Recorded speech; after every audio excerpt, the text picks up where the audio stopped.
একটা আপডেট দিতে চাই আপনাদেরকে। আপনারা সবাই কাপ্তাইয়ের বাঁধ নিয়ে ব্যস্ত আছেন, অনেকেই ভয় পাচ্ছেন। বাঁধ ছেড়ে দিলে, পানি ছেড়ে দিলে হয়তো আবারও অনেক জায়গায় বন্যা হয়ে যাবে, সে হয়ে যাবে। এটা কি ভয় পাওয়ার কোনো কারণ নাই। কাপ্তাই বাঁধের পানি যদি ছাড়াও হয় তাইলে ন্যূনতম বন্যা হওয়ার কোনো সম্ভাবনাই নেই, বুঝছেন?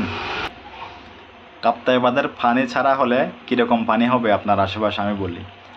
আমাদের আশেপাশে বাড়ি বৃষ্টি হলে বাড়ির উঠানে বা আশেপাশে যেই ধরনের পানি জমে যায়, ওই ধরনের পানি কি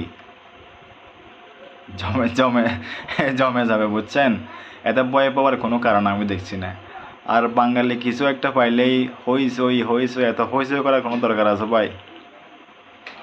কাপ্তাই বাঁধের পানি ছাড়লে টুকটাক পানি ছাড়বে, ওতে ভয় পাওয়ার কি আছে? বন্যা হওয়ার কি কোনো কারণ আছে? ওই যে ভারত থেকে যে আমাদের পানি আসছে ত্রিপুরা থেকে, ওইটা হচ্ছে পুরো একটা অনেক বড় একটা অঞ্চলের সমস্ত পানিগুলা কি বাংলাদেশের দিকে ছেড়ে দেওয়া হয়েছে। সেজন্যই ফেনী, কুমিল্লা, নোয়াখালী, তারপর চট্টগ্রামের অনেক জায়গা বন্যা হয়ে গেছে, পানিতে ডুবে গেছে। ত্রিপুরা এটা ভারতের এক একটা অঞ্চল, ভারতের এক একটা রাজ্য অনেক অনেক বড়।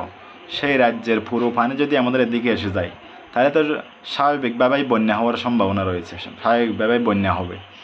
তো কাপ্তাই বাঁধের পানি নিয়ে ভয় পাওয়ার কোনো কারণ দেখছি না, সবাই নিশ্চিন্তে থাকতে পারেন।